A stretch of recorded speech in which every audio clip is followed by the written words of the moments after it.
भारतातील शेतकऱ्यांचे नगदी पीक म्हणून कापूस पिकाकडे पाहिले जाते। खरीप हंगामातील एकूण क्षेत्रापैकी जवळपास 27% क्षेत्र हे एकट्या कापूस पिकाखाली येते। राज्यातील कापसाचे जवळपास 90% क्षेत्र कोरडवाहू लागवडीखाली येतं। शिवाय पावसाचा अनियमितपणा, योग्य लागवड पद्धतीचा अभाव, कीड आणि रोगाच्या प्रादुर्भावामुळे राज्यातील कापूस पिकाची उत्पादकता ही कमी येते। सध्याच्या पीक परिस्थितीत कापसाची उत्पादकता वाढविण्यासाठी आधुनिक लागवड तंत्रज्ञानाचा वापर केल्यास शेतकऱ्यांचे उत्पादन वाढू शकते।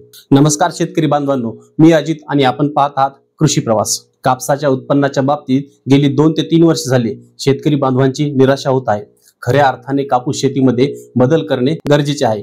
लागवड पद्धतीमध्ये बदल केला तर नक्कीच एक नवी दिशा कापूस शेतीला मिळेल व आपले उत्पादन सुद्धा वाढेल। पश्चिम महाराष्ट्रातला आनंदाला कारण आहे ऊस आणि आपल्या भागातला आनंदाला कारण आहे कापूस। आनंद याचा अर्थ पैशाशी संबंधित आनंद असतो, तर तेव्हा तिथलचा आनंद पैशामुळे म्हणजे ऊसामुळे। आमच्या घरातला आनंद कशामुळे, तर हा कापसामुळे। म्हणजे आम्ही पाहतो की मुलांची शाळा, त्यांचा गणवेश, त्यांचे कपडे, शाळेतली फीस, अलीकडे फीस लहान राहिलेली नाहीये। सणवार, त्यावर होणारा खर्च, येणारे पाहुणे रावळे, जवळच्या नातेवाईकातला आहेरातला लग्न, असं एकूणच वर्षभराचा अर्थ खातं आमचं कापसावर अवलंबून असतं।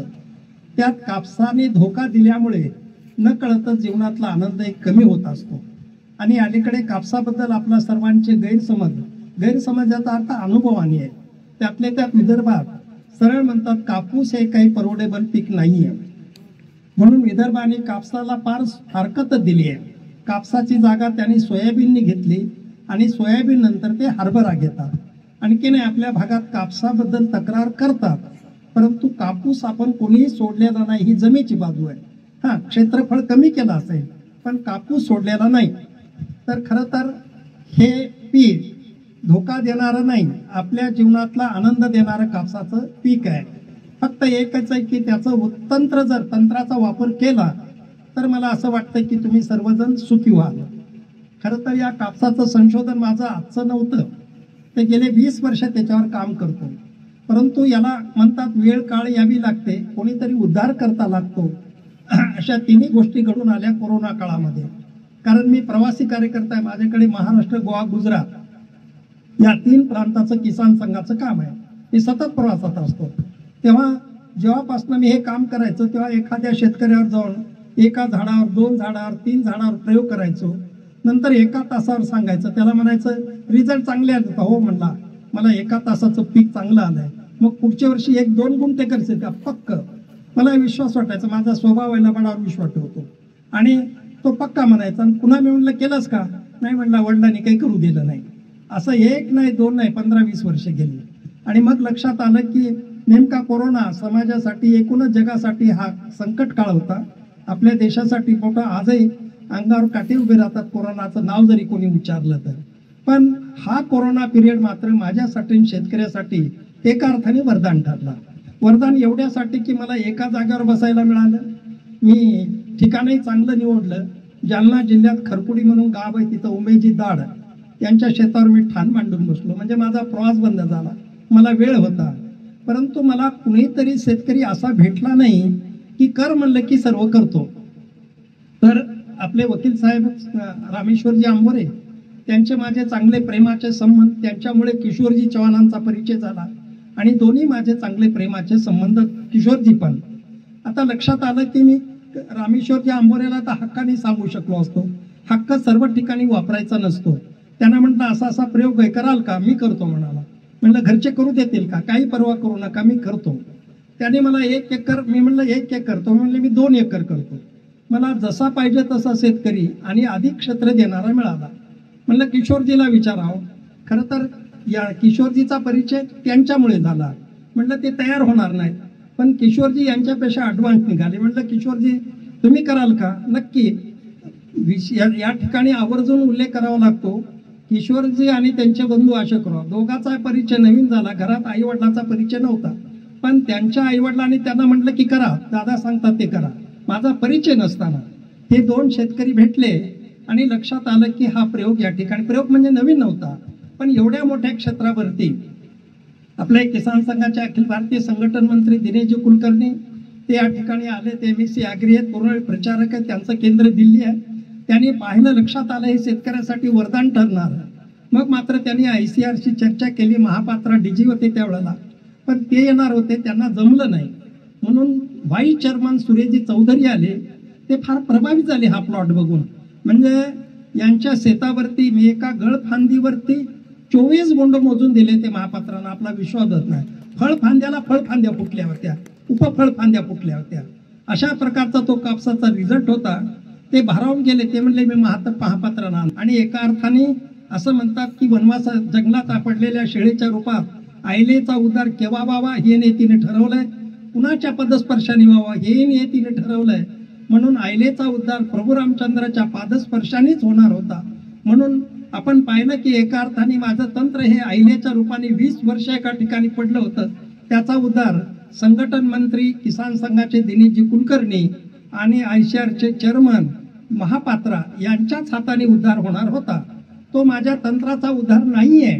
एका अर्थाने शेतकऱ्याला ते दिलेलं, एका अर्थाने त्यांच्यामुळे हे मोठं दान आहे. आणि म्हणून कापूस हे पीक असं आहे की शेतकऱ्याला वरदान ठरणारं पीक आहे. परंतु आता आपण पाहिलं की हे कापसाचं काय आहे, तर त्याच्या तंत्राचं आहे. हे कापूस आहे तर एका अर्थाने ते कापसाचं झाड आहे. मला विचारलं तर दारात तुळशीचं झाड आणि शेतात कापसाचं झाड, दोन्ही आमचे शेतकरी उत्पादकाचे श्रद्धास्थान असले पाहिजे. परंतु आणखीन ही जर प्रगती करायची असेल, शेती क्षेत्रातली प्रगती केव्हा होते? आता या ठिकाणी महिलांची संख्या चांगली आली. काही कार्यकर्ते म्हणजे आपापल्या सौभाग्यवतीला घेऊन आले. मी त्यांना धन्यवाद देतो की त्यांनी आपल्या सौभाग्यवतीला इथं आणलंय. याचं कारण असं आहे की पुरुषाला कितीही सांगा ते लवकर उचलत नाही. महिलांनी एकदा ऐकलं की समजा, डोळे झाकून प्रगती झालीच म्हणून समजा. कारण पुरुषांचं असं असतं, या कानाने ऐकलं आणि तिकडं सोडलं. आता तुम्ही आज आला तिथे, पण शेजाऱ्याला सुद्धा म्हणणार नाही अरे मी कापसाचं असं मार्गदर्शन ऐकून आलो आणि तू पण कर, असं शेजाऱ्याला सुद्धा म्हणणार नाही. हा पुरुषातला निसर्ग आहे, म्हणजे न सांगण्याचा. परंतु स्त्रियांचा निसर्ग असा आहे, आपल्याला कळालं की लोकांना सांगावं. मी खेड्यातला राहणार आहे, एका महिलेला काही कळावं, दुसऱ्या दिवशी अख्ख्या गावापर्यंत विषय पोहोचत असतो. म्हणून एका अर्थाने हा त्यांचा निसर्ग आहे. तर आणि त्यातलं एकदा आपल्याला पटलं रे पटलं. आता ह्या जेवढ्या महिला आल्या, मला खात्री आहे पुढच्या वर्षी त्यांच्या शेतातला कापूस बघण्यासारखाच राहील. आणि म्हणून पुरुषांनी असं केलं पाहिजे, शेती क्षेत्रातला एखादा विषय असला तर आपल्या धर्मपत्नीचं आलं पाहिजे, म्हणजे तुम्हालाही त्यांचा विरोध होत नाही. कारण या क्षेत्रात विरोध खूप मोठा होतो. ती गळफांदी कापायची म्हटलं, मला आठवतं एकदा परभणी जिल्ह्यात एका तालुक्यात असा गळफांदी, तो विषय मी पुढे करणार आहे. एक डॉक्टर, आपलं हे ड्रायव्हर होता, डॉक्टर कदम, मला म्हणले दादा तुम्ही इकडे येता, बसनी काय फिरता? मी दवाखान्यात गेला दिवस, मला गाडीचं काय काम आहे, गाडी घेत जा आणि प्रवासाला जा. म्हणून मी गाडी घेत होतो, त्याचा ड्रायव्हर होता. तर माझे भाषण ऐकले, त्याला पाठ झाली होती भाषणं, पण त्याला वाटलं की आपण यांच्या पद्धतीने कापूस करू. म्हणून एक दिवस तो घरी गेला, रविवारची सुट्टी. बायकोला म्हणलं मी आज शेतावर जाणार आहे.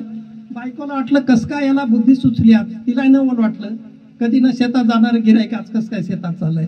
म्हणून तो गेला, पुढे गेला आणि त्याने जे सारख्या गळफांद्या, कालची कोणती गळफांदी दाखवतो तुम्हाला, त्या कापायला सुरुवात केली.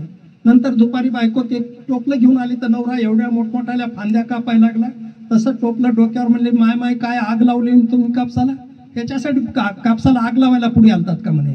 ते थांबा, आग नाही म्हणे, उत्पन्न कशाचं उत्पन्न वाढतं म्हणे, गरिबीचं 2.5 एकर शेत, त्या 2 एकरापैकी 1 एकराला आग लावली म्हणे, ती फांदी थांबवा तिथं. नाही थांबवली तर टोपलं टाकून मी चालणार आहे म्हणले माहेर.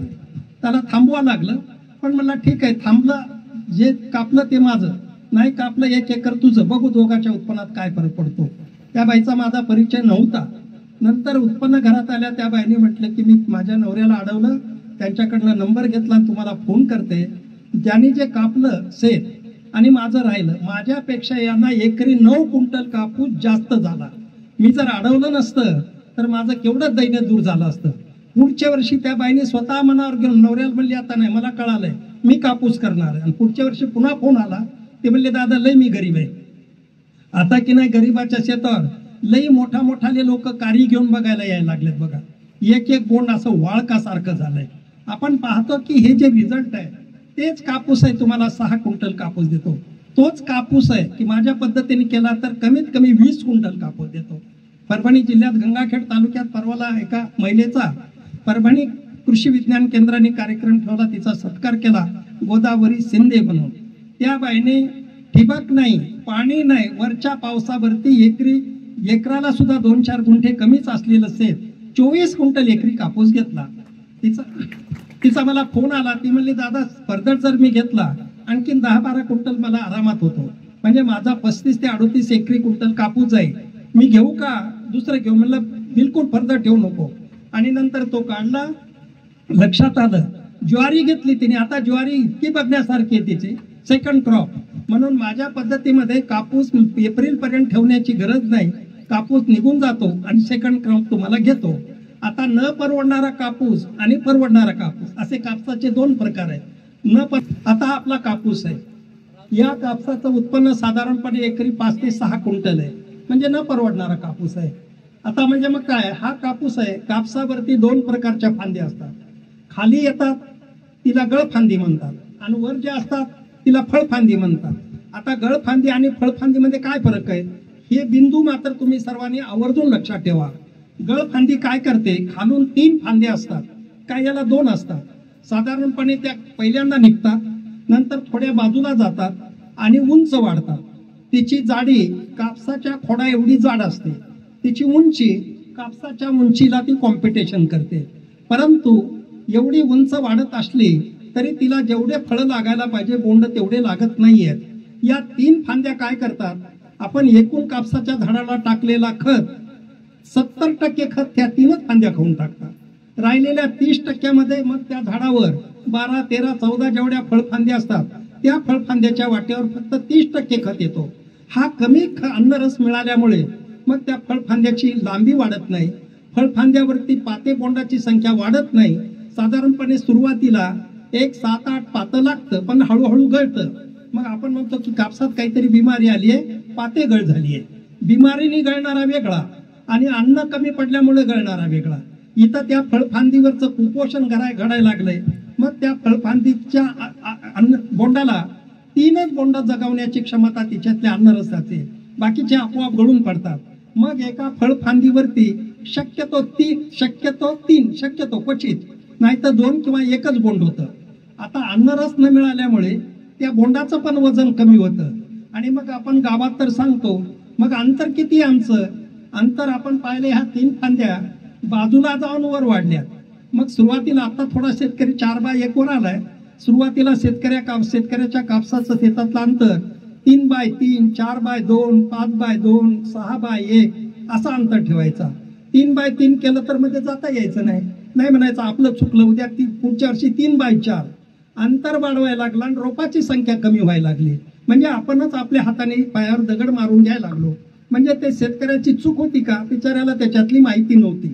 आणि म्हणून आपण पाहिलं की एकरी रोपाची संख्या कमी केली आणि कमी केल्यामुळे आणखीन त्या गळफांद्याला अन्नरस घ्यायला वाव मिळाला. मग कापसाच्या झाडापायची गळफांद्या भरल्या ठोकर होतात आणि त्या झाड वाढतात. आता शेतकऱ्याचं या क्षेत्रातलं अज्ञान असल्यामुळे तो गावात मात्र गावातल्या ओट्यावरती, आता काही जण कुचरवटा म्हणतात, पण गावातल्या वट्यावरती गप्पा मारत असताना ते म्हणायचे माझा कापूस आहे, कसला आहे, मध्ये कसं ते जाता येत नाही, 5-2 बाय अंतर आहे, मध्ये जाता येत नाही असा कापूस आहे, पीठ कापूस आहे. उंची आमच्या गावातला कसलाही उंच मनुष्य माझ्या कापसात दिसत नाही. म्हणजे झाडाच्या उंचीला त्याला कापूस चांगला आला असं वाटायला लागलंय. वाढणाऱ्या गळफांद्या फारच चांगलं, त्याला गळफांदीचं भूषण आणि उंचीचंही भूषण वाटायला लागलं. वास्तविक पाहता हे दोन्ही त्याच्या उत्पन्नातले अडसर आहेत. आणि म्हणून इथं ह्या ज्या गळफांद्या आहेत मी त्याला पुतना मावशी म्हणत असतो. शेतकऱ्याची या उत्पन्नातली पुतना मावशी आहे. ही जर आम्हाला कट करता आली मग मात्र पूर्णपणे अन्नरस आपल्या ह्या खोडाला मिळणार आहे. आणि खोडाला मिळाला मग मात्र त्या फळफांद्या लांबणार आहेत, फळफांद्यावरच्या बोंडाचं वजन वाढणार आहे, संख्या वाढणार आहे, वजन वाढणार आहे. आणि मग लक्षात येतं की शेतकऱ्याचं इथं उत्पन्न वाढणार आहे. उत्पन्न वाढवल्याला पहिला टप्पा 3 टप्पे आहेत. एक आहे अंतर, दुसरा आहे गळफांदी कट करणे आणि तिसरा आहे उंची रोखणे. आता दुसरा अडसर कोणता आहे, दुसरा अडसर आहे उंचीचा. आता आपण पाहतो की आपल्याला आपल्या झाडाची उंची खूप झाली की कापूस चांगला वाटायला लागलाय, तो मोठा धोका आहे तुम्हाला. मग ती जी उंची आहे ती उंची किती रुकली पाहिजे. आता तुम्हाला अंतर सांगून ठेवतो, मी अभ्यासाने हे केलंय, मी हळूच पाहिलं. मी अगदी जसं एखाद्या मंदिरात बसावं देवाच्या समोर तसं मी या झाडाच्या समोर बसायचो. कारण एक प्रयोग केला एका झाडावर की पुन्हा झाल्यावर 1 वर्ष जायचं, मग एक शोधायला मला 1 वर्ष गेले. पूर्णपणे निकष यायला या पद्धतीने केलं तर असं उत्पन्न नक्की येतं असं खात्रीपूर्वक सांगायला मला 5 वर्ष लागले. कारण पुन्हा पुढच्या महिन्यात असं नाही आहे, पुढच्या वर्षी असं असल्यामुळे 1 वर्षाचं पीक असल्यामुळे 1 वर्ष मला त्याला द्यावं लागलं. 5 वर्षानंतर मी करायला लागलो. परंतु करायला लागलो पण दुसरा अडसर झाला, शेतकरी शिकत नव्हते. कुठं शेतकरी तयार व्हायचा तर बायको तयार व्हायची नाही, मुलगा तयार व्हायचा तर आई करू द्यायची नाही. अशा अडथळे. मला चंद्रपूर जिल्ह्यातला एकाचा फोन आला.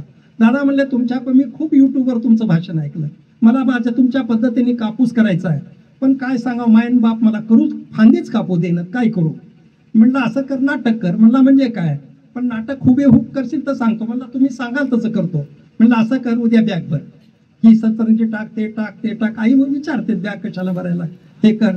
आणि आईने विचारलं कुठं चालला, मी चाललो संन्यास घ्यायला. कशासाठी, तुम्ही जर मला कापूस शेतात काही करू देत नसेल घरी काय करणार, मी चाललो, फक्त बायकोच्या काना सांगे नाटक काही, तू काही घाबरू नको, मी 15 दिवसात परत येईल. पण म्हणला माझं लग्नच झालं नाही. म्हणलं सोड्याहून पिवळं, फारच भाग्यवान आहेस म्हणलं. तेव्हा तू असं कर, पण हे नाटक चांगलं कर. पण बॅग भरली. आई म्हणली कशाला बॅग भर, मला जायचं. म्हणलं कुठं जायचं आहे, सांगता येत नाही मला. म्हणजे नाही, मला संन्यास घ्यायचा. संन्यास का, काय करू मला घरी बसून, तुम्ही शेती करू देत नाही, मला माझ्या पद्धतीने कापूस करू देत नाही. वडील आले ती बॅग भर सोड, म्हणजे सोडणार नाही म्हणला. तुम्ही दोघंही शेती करा, मी चाललो म्हणला संन्यास घेऊ. मग दोघंही समजायला, आई अना शब्द घालायला लागली, बाप असं कर म्हणले, आम्ही शेतात सुद्धा येत नाही, तुला जे करायचे ते कर. पक्क का म्हणला, मग बॅग सोडतो. पक्क म्हणले, करार झाला. नंतर गळफांद्या कापल्या, उत्पन्न झालं. मग त्याची आई शेतात गेली, आई वडील गेले आणि मुलाकडून नंबर घेऊन त्या आईने मला फोन केला. हे सगळं झालेलं नाटक आईने मला सांगितलं. अशा प्रकारे ती म्हणली, लई तुम्ही लई तुमचे आमच्यावर उपकार आहेत म्हणे. तो याच्यामुळे आमचा फायदा झाला, मुलाला करू देत नव्हतो. तेव्हा कुठं आई वडील आडो येतात, असं घरातल्या कुणाचा तरी विरोध व्हायला लागला. याच्यातही बरेच वर्ष गेले. तेव्हा असं जात मग उद्धाराची वेळ आली. ती या 2 शेतकऱ्यांच्या शेतामुळे. तुम्हाला आश्चर्याचा धक्का सांगतो, या 2 एकरामुळे कापसाने किती उडी मारावी. किशोरजीच्या शेतावर, आंबोरीजीच्या शेतावर अगदी परभणी, नांदेड इकडून रोज गाड्या यायच्या. म्हणजे या दोघा भावाला कामच झालेलं होतं, येणाऱ्याला चहा पान दाखवा, शेती दाखवा. परभणीला फक्त 1 गाडी आली. कच्छे म्हणून तालुका कृषी अधिकारी आहेत. ते म्हणले तुमच्या गाडीचं डिझेल मी टाकतो म्हणाले, पण दादा लाड तंत्रज्ञान तुम्ही जालन्याला निमखेड्याला बघून या, मग बघा म्हणाल. फक्त 5 शेतकरी त्यांनी पाठवले. त्यांच्या प्रयत्नामुळे ते मानव तालुक्यात 52 गाव आहेत. आज 52 पैकी 52 गावात माझ्या पद्धतीचा कापूस आहे. म्हणजे कुलगुरूंनी असाच एक कार्यक्रम होता, एकट्या मानव तालुक्यापुरता ठेवला होता, तर 850 शेतकरी एका तालुक्यातून आले होते. अशोकराव देशमाने म्हणून त्यांच्या शेतावरती. तसाच गंगाखेडला यंदा 700 एकरावर कापूस आहे. त्या सर्व एवढे जे क्षेत्रफळ परभणी जिल्ह्यात वाढलं, त्याचं श्रेय किशोरजी चव्हाण आणि रामेश्वरजी आंबोरे यांच्या ह्या प्लॉटला आहे. खरं तर परभणी शेतकरी इथं येतो, ते गंगाखेड तालुक्यात पूर्ण गावात झालं, मानव तालुक्यात पूर्ण गावात झालं. खरं तर तेव्हापासनं पूर्णापूर तालुका असा आहे, तर या तालुक्यातल्या गावागावात खरं म्हणजे परभणीहून येणं आणि इथं जवळचं भारजून इथं येणं, असं जर आम्ही पाहिलं ते जवळ आहे.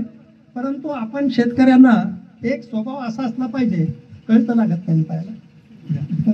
शेतकऱ्याचा स्वभाव असा असला पाहिजे, कुणाचा कापूस चांगला पीक काय असो, कापूस, ज्वारी, सोयाबीन, जाऊन तिथं बघितलं पाहिजे, त्याला विचारलं पाहिजे, अरे काय केलं. शेतकरी पहिला प्रश्न विचारतो, त्याचं ठरलेलं असतात. एखादं पीक सोयाबीन चांगले, कोणतं बियाणं आहे म्हणतो, म्हणजे ते क्रेडिट बियाणाला देतो.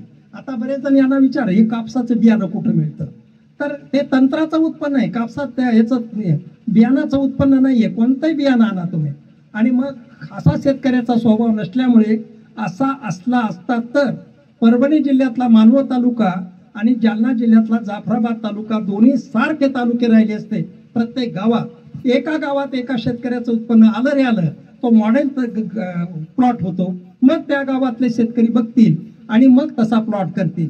बघता बघता अख्खा या तालुक्यातल्या शेतकऱ्याचं उत्पन्न वाढेल. आता किशोरजीला परवाला विचारलं, किती कापूस झालाय तुम्हाला. मला असं वाटतं की या तालुक्यात एवढा कापूस घेणारा दुसरा शेतकरी कोणी नसेल. या तालुक्यात 250 क्विंटल कापूस आहे त्यांना झाला यंदा. तर ते सुरुवातीला मला म्हणले होते, दादा कापूस विकू का. सहज म्हटलं की दम धरा, तुम्ही मोठे शेतकरी, तुमचं काही कापूस घातला तरच घरातल्या 4 वस्तू आणता येतील असं काही नाही, दम धरा. मला असं वाटतं की यावेळेला लोकसभेच्या निवडणुका आहेत, किमान निवडणुकीच्या अगोदर भाव वाढण्याची शक्यता आहे. मार्चपर्यंत तुम्ही दम धरा. तर तेव्हा त्यांनी दम धरला. माझ्या शब्दावर मी काही मला पुढचं कळलं, पण अंदाज व्यक्त केला की निवडणुकीमुळे मला असं वाटतं आज एकरी किती 1,500 का किती वाढलाय? 1,000 ना, एकरी 1,000 भाव वाढलाय. त्यांनी 250 क्विंटल ठेवलाय, म्हणजे त्यांना एकरी 1,000 2.5 लाख रुपये त्यांना दम धरल्यामुळे मिळणार आहे. म्हणून आपण पाहिलं की एवढा मोठा 250 क्विंटल कापूस 6 एकर एकरी घेणारे आज किशोरजी आणि अशोकराव दोघं बंधू, राम लक्ष्मणाची जोडी आहे त्यांची उत्पन्नाला. त्यांच्या बायका त्यांच्यावर पायावर पाव देऊन शेतात असतात. तेव्हा अशा पद्धतीने आपण पाहिलं कापसाचं उत्पन्न, आज त्या घराचं वैभव आणखी निराळ आहे. आणि ते कशाच्या जीवावर आहे? घरातला कोणी नोकरीला नाही, छोटा मोठा व्यापार नाही, केवळ आणि शेतीमुळे. आम्ही नेहमी म्हणतो की शेती परवडत नाही, असं बरेच जण तक्रार, शेती परवडतो, काय पडलंय शेती? म्हणतो शेती जर नाही परवडली तर परवडण्यासारखी एकच गोष्ट आहे, ती आत्महत्या. ज्याचं जग सगळं शेतीवर जगतंय ती गोष्ट परवडत नाही. हे खरं आहे का? पण शेतकरी म्हणतो शेती परवडत नाही. मग हे खरं आहे का शेतकऱ्याचं? कोणी म्हणे अरे तो स्वतः सांगतो करणारा खोटा आहे का? मला विचारलं तर शेती परवडत नाही हे खरं आहे का? ते खरं नाही. मग खरं काय? शेती परवडत नाही असा म्हणणारा शेतकरी शेतीला परवडत नाही खरं. आणि म्हणून आपण पाहिलं की शेतीसारखा बाकीच्या धंद्यामध्ये नफ्याला मर्यादा टक्केवारी येतं. म्हणजे बाकी आता लोखंडाचा धंदा आहे, तिथं घसारा आहे. म्हणजे भंगार 1 क्विंटल गोळा केलं तर 1 क्विंटल पक्क लोखंड तयार होत नाही, 80 किलो होतं, 20 किलो घसारा आहे. इथं 2 दाणे टाकले तर इथं 1000 दाणे येतात, इथं पसारा आहे. म्हणजे घसाऱ्यातला धंदा नफ्यात आणि पसाऱ्यातला धंदा तोट्यात कसं काय असेल? तोट्यात कारण आहे ते शेती उत्पन्न देत नाही म्हणून नाही, तर त्याची आणखीन कारण आहे. तो विषय आता मी करणार नाही. परंतु खेड्यापाड्यात एक म्हण आहे, कारण आपल्या सर्व म्हणी त्रिकालाबाधी सत्य असलेलं तत्वज्ञान त्या म्हणीमध्ये. खेड्यात एक म्हण होती, कष्टाला फळ आहे. आणि मग मी म्हणेल की कष्टाला फळ आहे ही म्हण बरोबर आहे. या काळात यांत्रिक युगामध्ये त्या म्हणीच्या बाजूला आणखीन एक म्हण जोडली पाहिजे की तंत्राला फळ आहे. कष्टाला फळ आहे आणि तंत्राला फळ आहे. तंत्राला फळ म्हणजे मग आपण पाहतो कसं फळ आहे. आणखीन मी सांगतो, परभणी जिल्ह्यात सेलू तालुक्यामध्ये असा कार्यक्रम झाला. तिथं एक आपला विठ्ठल नावाचा शेतकरी आहे, त्याने युट्यूबवर भाषण ऐकलं. मी काय त्याला पाहिलं नाही, पण तिथलच्या कृषी विज्ञान केंद्राने त्यांच्या शेतावर कार्यक्रम ठेवला. 12 गावचे 250 शेतकरी आले होते. कार्यक्रम संपला शेतातच. त्या बिचारीची बायको माझा डबा घेऊन आली होती. ती म्हणजे मुद्दाम गर्दीत आली नाही तुम्हाला भेटायला, माझा नवरा आणि मी तुमचं युट्यूबवर भाषण सारखं ऐकायचं म्हणे. तुम्ही सांगितलं तसंच तसं मी शेती केली. आणि तुम्हाला सांगते, बोलत असताना त्या बाईच्या डोळ्यात अश्रू आले. ते म्हणले लग आम्हाला 2 एकर ही 2 एकरावर आम्ही दरवर्षी कापूस करतो. लगीन झालं तसं या 2 एकरात तसं तर 10 पण 12 क्विंटलच्या पुढे 12 ग्रामही कापूस गेला नाही. माझ्या लग्नाला 18 वर्ष झाले म्हणे. केवळ 2 एकरात 12 क्विंटल कापूस होत होता. तुमच्या तंत्राने कापूस गेला आणि या 2 एकरात मला 38 क्विंटल कापूस झाला. मग आपण पाहू, जी 2 एकरात 10 क्विंटल कापूस घेत होती ते तिच्या कष्टाचं फळ होतं. 2 एकरात 38 क्विंटल कापूस आला हे तंत्राचं फळ होतं. आणि तंत्र आणि कष्ट या दोन्हीची सांगड घातल्यानंतर आता सूर्यप्रकाश एवढं स्वच्छ आहे की या तंत्रामुळे शेतकऱ्याचं 3 पट उत्पन्न वाढतं. अगदी 30-32 पर्यंत फरदडपर्यंत शेतकरी गेलेले आहेत. पण असं कोणी एखाद्याला सांगितलं की काही ठोकायला लागलं म्हणतात कसे आता होतं एकन सांगता दुसरं, संशय फार आहे आपल्या मनावर. आणि ज्ञानेश्वर महाराजांनी ज्ञानेश्वरीत वर्णन केलंय, आगा संशयावनी थोर अन्य पाप नाही घोर. संशय न घेता स्वतः जाऊन बघा ना, अंतर आहे का? एवढी किक मारून आपण कुठेही जात असतो. खरं तर किशोरजीच्या शेतावर आणि वकील साहेबाच्या शेतावर या तालुक्यातलं एकही गाव असं नसायला पाहिजे होतं कुणी ना कोणीतरी कापूस बघायला गेला नाही. आणि मला असं वाटतंय नाही झालं तर झालं, या कुठेतरी चूक. आज इथं कुठून लोक यावेत? बदनापूर तालुक्यातून आज कुठून यावेत? आश्चर्याचा धक्का बसेल, नांदेड जिल्ह्यातल्या कंधारहून आले. नांदेड जिल्ह्यातल्या कंधार तालुक्यातले शेतकरी इतक्या दूर येऊ शकतात, त्यांना रेल्वेने जालन्यापर्यंत प्रवास करावा लागला, तिथून गाडी करून इथं आले. पण आज असं व्हायला पाहिजे, या तालुक्यातला तसा तालुका फार मोठा नाही, या तालुक्यातलं एकूण एका गावातलं एक गाव आहे ना, पण पूर्ण गावाची उपस्थिती राहायला पाहिजे. मग आपण कल्पना, आता समजा कोणी असं म्हणे, आता त्या बाईचं विचारलं की विठ्ठलचा शेतात 10 विठ्ठल म्हणे माझं 10 क्विंटल घेत होतो, आता मला 38 क्विंटल झाला. माझं जवळजवळ ह्या तंत्रामुळे माझं 28 क्विंटल उत्पन्न वाढलं. तो म्हणेल माझं वाढलं. मी तसं म्हणणार नाही. मी म्हणेल की या तंत्रामुळे या देशाचं 28 क्विंटल उत्पन्न वाढलं. शेतकऱ्याच्या उत्पन्नात मी देशाचं उत्पन्न धरत असतो. मग भारत माता की जय, भारत माता की जय घोषणा दुसरी तिसरी आपण कृतीतनं म्हणणार. एखाद्या वेळेला आपण घोषणा देणार नाहीत भारत माता की जय असं म्हणणार नाहीत, पण आम्ही कृती करू की ज्या कृतीत भारत माता की जय ही घोषणा आलेली आहे. उत्पन्न वाढवणं ही राष्ट्रीयता आहे आमची. म्हणून सीमेवरचा जवान, शेतकऱ्यातला शेतकरी समान पातळीवरचे भागीदार आहेत राष्ट्रीयतेचे. पण या पद्धतीने आपण म्हणजे ह्या ज्या गळफांद्या आहेत आपण त्याचा जरा विचार करू. उंच झाड करा, इथं धरा, याच्यावर इथं हा रे वर हा ठीक आहे. आता 1 2 3 ह्या 3 पुतना वंश म्हणजे गळफांद्या आहेत. आता ही गळफांदी बघा, इथं जर दाबली असेल बरोबर उंची या 3 आहे. आता ही फळफांदी आहे, ही फळफांदी आहे, ही फळफांदी आहे, ही फळफांदी आहे.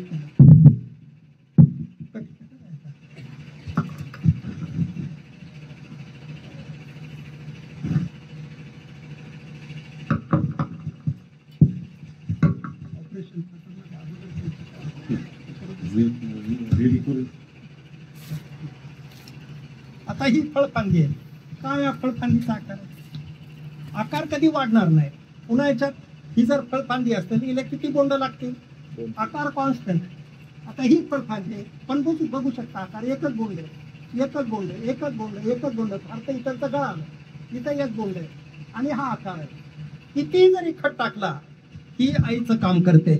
आलेला अन्नरस आपला आकार तसा ठेवते, आलेला अन्नरस बाळाला देते. मग बाळाची संख्या म्हणजे बोंडाची संख्या वाढते आणि बोंडाचं वजन वाढतं.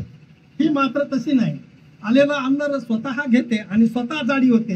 हिच्यावरती फार फार तर आता बोंड आहे तिथं आहे.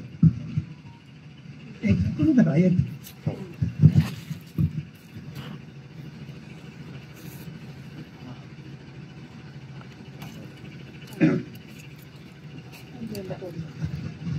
माझा एक हात पडता बाजू झालं दोन्ही बाजू.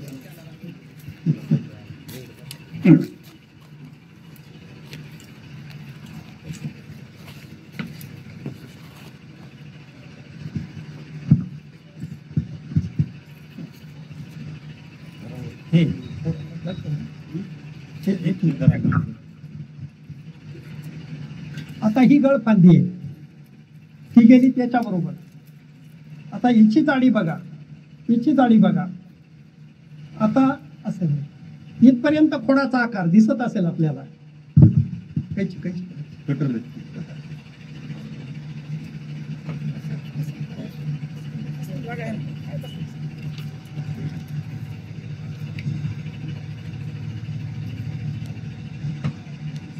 आता इथपर्यंत खोडाचा आकार जाड आहे, इथून बारीक व्हायला सुरुवात झाली. कारण ह्या दोन्हीने आता ह्या फळफांदीचा आकार, ह्या फळफांदीचा आकार आणि या गळफांदीचा आकार फरक आहे. ही जाड झाली आहे आणि तुम्हाला हे जे बोंड दिसतात तो आता तुम्ही जवळ नाही, संख्या मोठी आहे.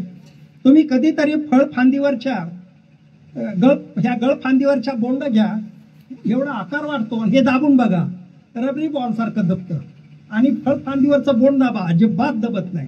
कारण याच्यातली सरकीची संख्या कमी असते, त्यामुळे वजन कमी पडतं. फक्त शेतकऱ्याला मोहात पाडण्यासाठी हे बोंड आम्हाला वर दिसायला लागतात. इथं आपण फसतो. त्या हे बोंडाचं आपण या मोहात पडायचं नाही. आणि याचं ही काढली रे काढली, मग लक्षात येतं की आता इथंच आहे. आता नंतर इथं दोन्ही बोंड ठेवतो. नंतर कोणी बघा, हे बोंड इतकं निबर आहे की अजिबात दबत नाही. ताकद लावली तर दबत नाही. हे दबायला लागलं, हे बघा. आणि म्हणून हे फळफांदीवरचं गळफांदीवरचं बोंड आहे, हे फळफांदीवरचं बोंड आहे. त्यामुळे हे वेटलेस वजन नसतं आणि याला वजन असतं. आणि मग जितकं अन्न असेल तितकं ते वजनदार होत असतं. आता साधारणपणे ठेवून द्या इथं हे कापून टाकू. आता इथं साधारणपणे कापूस लावल्यापासून बरोबर 40 दिवसाला ही गळफांदी लक्षात येते. अंतर किती ठेवायचं तुम्ही विश्वास ठेवा, 3 बाय 1. 3 बाय म्हणजे आताच मला एक शेतकरी म्हणाले माझी लय जमीन काळीची आहे म्हणलं आमच्या एवढी तर नसेल, म्हणजे परभणीची माझी म्हणजे परभणी द्या.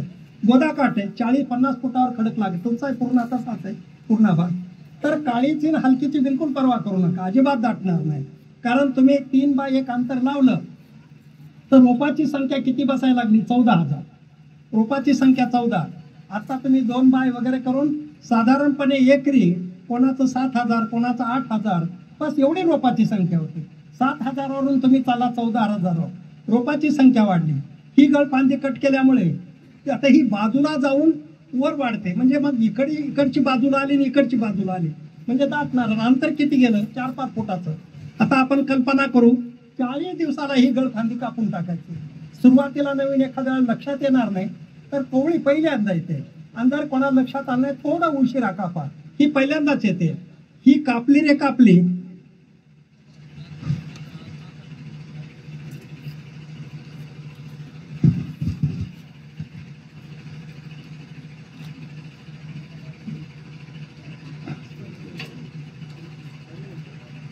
शेतकऱ्याला ही कडची असल्या 1 आठवडा लागेल एका कडची करायला.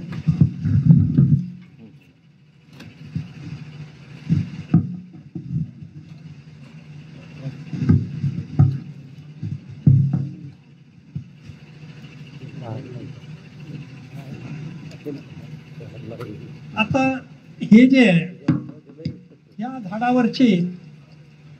ह्या झाडावरची पूर्ण बिमारी गेलेली आहे. आता हे कोरोना मुक्त झाड झालेलं आहे. आता ह्या फळफांद्या, हा अन्नरस हिला मिळणार आहे, हा अन्नरस ह्या फळफांद्याला मिळणार आहे.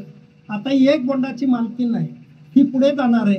कमीत कमी 5-6 बोंड मिळणार आहे तिच्या ह्या फळफांद्या, आणि प्रत्येक बोंड वजनदार होणार आहे.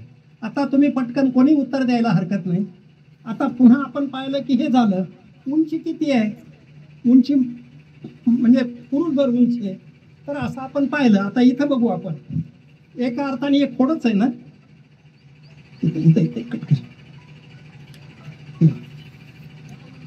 आता हे एका अर्थाने कापसाचं खोडच आहे. फळ फांदीचा सुद्धा आकार याच्यापेक्षा मोठा आहे. आता हे इतकं बारीक, तर याच्यावरचं कापसाचं वजन काय असेल? 1 ग्राम तरी भरेल का? आणि म्हणून ज्याला कायिक वाढ म्हणतात, ही कायिक वाढ जर आम्हाला रोखता आली, म्हणून आपण किती रोखायचा, कुठून? तर साधारणपणे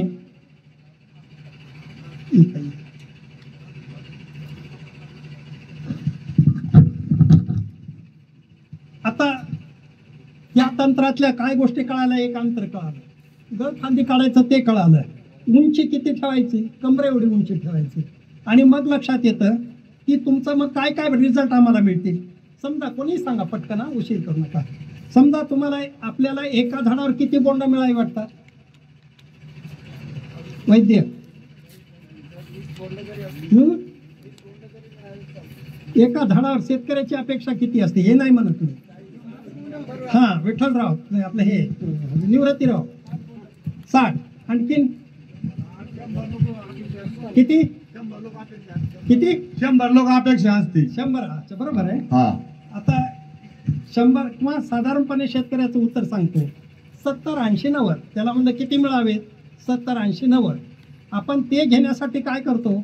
वारेमाप खताच्या बॅगा रिकाम्या करायला लागतो, मग फवारणी वाढायला लागते, वगैरे वगैरे. मी म्हणतो तुम्हाला 70-80ची अपेक्षा आहे. मी म्हणतो तुम्ही कापूस लावा. शेतकरी काय करतो? स्वाभाविक आहे, आपलं मागणं कोणाकडे असतं? भगवंताचे. म्हणून मंदिरात जाते वेळेस न कळतच विद्यार्थ्यांनी देवाला परीक्षा जवळ आली, नमस्कार केला, देवाच्या पाय पडला. काय मागेल? मला चांगले मार्क पडू दे, असंच मागेल ना. शेतकऱ्यांनी कापूस लावून गेला, जाते वेळ देवाला काय मागेल? मला एकरी 60-70 बोंड दे, असंच मागेल ना. मी म्हणतो तुम्ही शेतावर कापूस लावा, 3 बाय 1 लावा. एका ठिकाणी एकच सर्किट टाका, 2 नाही. कारण काय, तुम्ही काय कोण्या दुकानदाराचे देणेदार नाही. एका ठिकाणी 2 झाडं लागली आणि 1 लागला, तर एक असा प्रयोग करून बघा. एका ठिकाणी 2 झाडं आहे आणि एका ठिकाणी 1च आहे. एका झाडावरचा कापूस 2 झाडापेक्षा जास्त असतो, म्हणून याची सरकी वजनदार भरते. मग तुम्ही काय केलं? जर एकरी तुम्हाला 2,500-2,000 रुपये बियाणं लागत असेल, विनाकारण दुप्पट घेतलं, म्हणजे तुमचा उत्पादन खर्च वाढून बसला आणि उत्पन्न कमी केलं, तर कुठलेही शेतकऱ्यांनी काय करू? मग त्याला विचारलं का तू असं केलं? नाही, एखादं जळालं राहिलं. म्हणलं लावून झाल्यानंतर तू काय अमेरिकेला जाणार आहे का रशियाला जाणार आहे? समजा आपण शेतावर चक्कर मारायची, ओलीसारखी पाटे भिजवायची, जिथं तूट झाली तिथं भरून काढायची. असं जर केलं, फक्त एका ठिकाणी एकसारखी लावा, तुमचा उत्पादन खर्च कमी होतो. एक जण म्हणला नाही, म्हणला 2 झाडं असले उत्पन्न दुप्पट होईल. मग मला 4-5 सरक्या टाक. जर असं तुझं गणितच असेल, जेवढे जास्त झाड आहे तेवढं उत्पन्न येतं, तर पहिल्यांदा तुम्हाला आहे की विनाकारण तुमचा उत्पादन खर्च वाढू नका. आता मी तुम्हाला म्हणतो कापूस लावा, 3 बाय 1 वर लावा आणि लावून झाल्यानंतर काढू. लावून झाल्यानंतर तुम्ही पहिल्यांदा सरळ घरी जाऊ नका, मंदिरात जा, देवाला नमस्कार करा, मनोभावे करा आणि सांगा, देवा मी 3 बाय 1 वर कापूस लावून आलो, कृपा करून मला 20 बोंड माझ्या झाड 25 दे, 20च बोंड दे, मला एकही बोंड जास्त देऊ नको. देव म्हणेल दरवर्षीचं गिराईक आहे, येतो आणि म्हणतो तुला पेढे वाटतील, असं करेल, मला 70-80 बोंड दे, आणि यावर्षी 20 मागायला लागलाय. त्याच्या डोक्यावर तर काही परिणाम झाला नाही किंवा येतेवर ढाब्याकडून तर आला नाही असा संशय येऊ शकतो. पण हृदयातून मागा तुम्ही फक्त 20 बोंड. आता आपल्याला 20 बोंड 70-80ची अपेक्षा करतो, त्यावेळेला 6 क्विंटलच्या पुढे जात नाहीत आपण. आणि आता आपण पाहिलं तर आपण 20 बोंड मागायला लागलो, म्हणजे आमचा नफ्यातला कापूस आहे का तोट्यातला आहे? लक्षात येईल की 20 बोंड आम्ही मागितले, आता आमच्या फळफांद्या लांबल्या. आपण पाहिलं की त्यावेळेला बोंडाचं वजन खालच्या फळफांदीचं 5 ग्राम तर शेवटच्याचं 1 ग्राम, मधलजीचं आणखीन 2.5 ग्राम, खालपासून शेवटपर्यंत वजन 1 नाही. या पद्धतीमध्ये खालच्या फळफांदीचं वजन करा किंवा टॉपचं करा, वजन 1 आहे. या पद्धतीमध्ये बाकीच्या कापसात वरचे 2 किडेले फकड्या निघतात, 1 बल्क निघतं, असा म्हणजे लॉस होतो. कापूस काढायला पूर्ण निघत नाही. या पद्धतीमध्ये एकही फकडी निघत नाही, पूर्ण बल्क बोंड. आणि कापूस वेचायला कमी, म्हणजे जी बाई एकरी 1 दिवसात 50 किलो कापूस वेचते, ती बाई या पद्धतीला कापूसांना 70-80 किलो वेचू शकते. इतका वेचायला सोपा कापूस आहे, बल्का कापूस आहे, सरकीची संख्या जास्त आहे आणि बोंडाचं वजन कमीत कमी 7 ते 8 ग्रामापर्यंत भरतं, 7 ते 8 ग्राम. मग आपण असा विचार करू, आपण देवाला किती मागितलाय कापूस एका झाडावर? उंची किती सांगितली ते सांगा, उंची किती सांगितली आहे? 3 ते 4 फूट. 3.5 फूट नाही आपल्याला कळत. समजा कर्मचाऱ्यांचं माप आहे, सेंटीमीटर आहे, इंच आहे, फूट आहे, मीटर आहे, वगैरे वगैरे. आमचं शेतकऱ्याचं माप आहे गोट्या एवढं, गुडघ्या एवढं, मांडी एवढं, कमरे एवढं, छाती एवढं, डोक्या एवढं. आपण शेतकऱ्याच्या भाषेत बोलायचं झालं, आपल्या कमरे एवढी, ज्याची उंची जेवढी आहे त्याने आपल्या कमरे एवढं फक्त झाडाची उंची ठेवायची.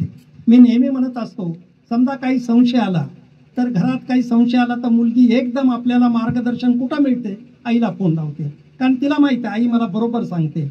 आईला विचारलं की आई सांगेल ती प्रमाण. म्हणून आपण पाहिलं की आपली सुद्धा आई आहे. आपण नाही शास्त्रज्ञाला सोडा, आणखीन कोणाला सोडा, तुमच्या आईला विचारा ना. तुमची आई म्हणजे घरातली नाही, आपली आई घरात एक आहे, पंढरपुरात एक आहे. आपलं माहेर कोणतं आहे? माझं माहेर पंढरी, माझे माहेर पंढरी. संतांनी म्हटलं आल्यानं संसारा पंढरपुरा जारे. का पंढरपुरा? माहेर आहे तिथं. आपण तिथं विचारा. एक शेतकरी कापूस लावला, आषाढी वारीला गेला आणि पांडुरंगाच्या समोर उभं राहिला. त्याने सांगितलं देवा मी कापूस लावून आलो. शेजारी वेगळा सांगतो, शास्त्रज्ञ वेगळा सांगतो, दुकानदार वेगळा सांगतो, मला कळतच नाही कोणाकोणाचं ऐकावं. म्हणून तुला विचारतो, खरं सांग माझ्या कापसाच्या झाडाची उंची किती ठेवू, माझ्या झाडाच्या कापसाची उंची किती ठेवू? असं विठ्ठलाला विचारल्या विठ्ठलाने कमरेवर हात दिले. म्हणजे तू तुझ्या कमरे एवढी उंची ठेव. आता कंबर एवढी बरोबर 3.5 फूट आहे, एवढी उंची तुम्हाला उत्पन्न देणारी उंची आहे. गळफांद्या काढणं तुम्हाला उत्पन्न देणार आहे, वरची काही वाढ रोखली तुम्हाला उत्पन्न देणार आहे. आणि मग आम्ही हिशोब करू, आमच्या झाडावर आहेत 20 बोंड, तर 7.5-8 ग्राम बोंडाचं वजन भरतं. पण आपण 7ही सोडू, 8ही सोडू, 6ही सोडू, 5 ग्राम तर कुठं गेलं नाही. 1% 5 ग्राम वजन मिळतं. 5 ग्राम जरी झालं तर एका झाडावरती किती ग्राम कापूस मिळायला लागला आम्हाला? 100 ग्राम. एका झाडावरती 100 ग्राम कापूस मिळायला लागला आणि हमखास मिळणार आहे. तुमच्या शेतात रोपाची संख्या किती आहे? 14,000. म्हणजे एका एकरात किती क्विंटल व्हायला लागला? 14 क्विंटल. म्हणजे तुम्ही 6 क्विंटलवरून 14 क्विंटलवर गेला. पुन्हा उत्पादन खर्च तुमचा कमी झाला. एक तर कमी बिया वापरल्या. आता आणखीन आपण असं करू, याच्यातला फायदा, उंच कापूस असणं, खालचे बोंड सडतात, खाली इतका अंधार होतो, पावसाळ्यात सडतात. इथं कमी उंची असल्यामुळे बुडापर्यंत सूर्यप्रकाश खेळायला लागलेला. तिसरी गोष्ट अशी आहे, आता एवढा उंचीला कापूस म्हणल्यावर जो तुम्हाला खत लागतो, आता त्याच्या निम्म्याच्या खतात तुमचं निम्मा खत आणि औषधाची फवारणी, इतक्या उंचीचा कापूस फवारणं आणि कमरे एवढा, औषध कमी लागेल का जास्त लागेल? औषध कमी झालं. वेळ कमी लागेल का जास्त लागेल? एवढ्या उंचीचा कापूस फवारताना स्वतः आंघोळ करायला का झाडाला आंघोळ घालते काही कळत नाही. आणि म्हणून आपण पाहिलं तर औषधाचा खर्च वाचला, खताचा खर्च वाचला, वेळेचा खर्च वाचला. आता एकूण जेवढा खर्च करत असाल त्याच्या फक्त निम्या खर्चामध्ये तुमचा एकरी 14 क्विंटल. हे 14 कशासाठी सांगितलं? कमीत कमी, याच्यापेक्षा कमी होऊ शकत नाही. आणि जर शेतकऱ्याचं व्यवस्थापन चांगलं असेल, जर तुम्ही अशा प्रकारचं वेळची वेळी, काळाला उत्पन्न घटायला काय कारण असतं? जी गळफांदी आहे ती बरीच वाढू देतो, तिथं तुमचं उत्पन्न घटतं. चूक करतो आम्ही. किंवा उंची खूप वाढू देतो मग घटत. किती जरी म्हणलं त्याला कमरे एवढं नाही म्हणलं तर शेतकरी छाती एवढी उंची नेतोच. तर ही चूक करू नका तुम्ही. तुम्हाला उंचीत फार मोह अडकलेला आहे. आणि माणसाचं मोहाने इतकं नुकसान केलं आहे. घरातल्या म्हणजे शेतातल्या मोहाने अर्थ धोक्यात आला आणि घरातल्या मोहाने परमार्थ धोक्यात आला. अर्थही गेला आणि परमार्थ गेला, शिल्लक काय राहिलं? असा जर विचार केला तर आपण मोहाला आवरायचं. याची उंची मात्र हे होत. मला एका सिल्लोड तालुक्यातल्या एका शेतकऱ्याचा फोन आला. दादा म्हणलं आम्ही शेतात आलो.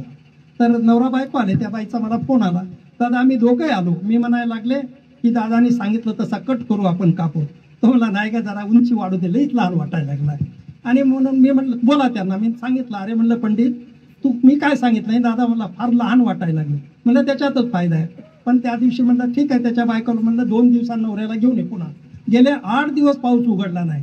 ज्यावेळेला शेतात आले त्यावेळेला कापूस गेला डोक्याला. आणि मग त्याचा मला फोन आला, आम्ही फार मोठी चूक केली. म्हणून तुम्ही लक्ष पाळा. याच्या 3.5 फुटाच्या पुढे 1 इंच सुद्धा उंची जाऊ द्यायची नाही. या पद्धतीने जर गेलात तर तुम्हाला सांगतो कमीत कमी 14 क्विंटल, मग 8 ग्राम 10 ग्राम. किशोरजीच्या शेतामध्ये प्रत्येक बोंड कोणतं 9,800 होतं, 9,900 होतं, 9,700 होतं. पण 950 वजनाचं बोंड पूर्णपणे 9 ग्राम 500, 9 ग्राम 600चं असं बोंड तिथं भरलं.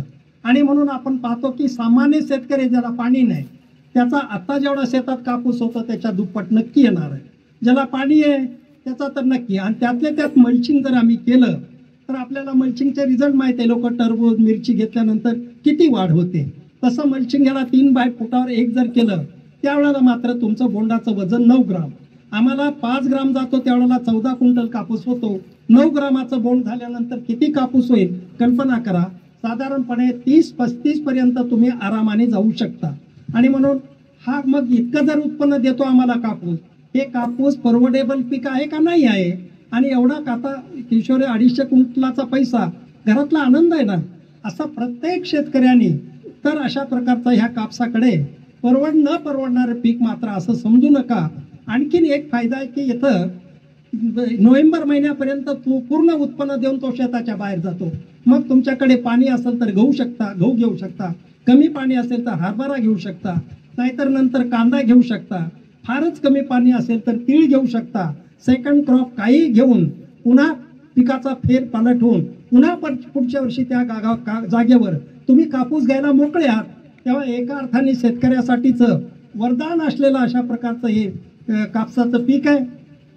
आता जर समजा याच्यातल्या आणखीन काही जणाला संशयच असेल तर एकदम संशय जात नाही, मी समजू शकतो. मी त्यांना विनंती करेन, समजा तुमच्या एकूण शेतापैकी फक्त 10 तासावर 5 तासावर तर प्रयोग करा.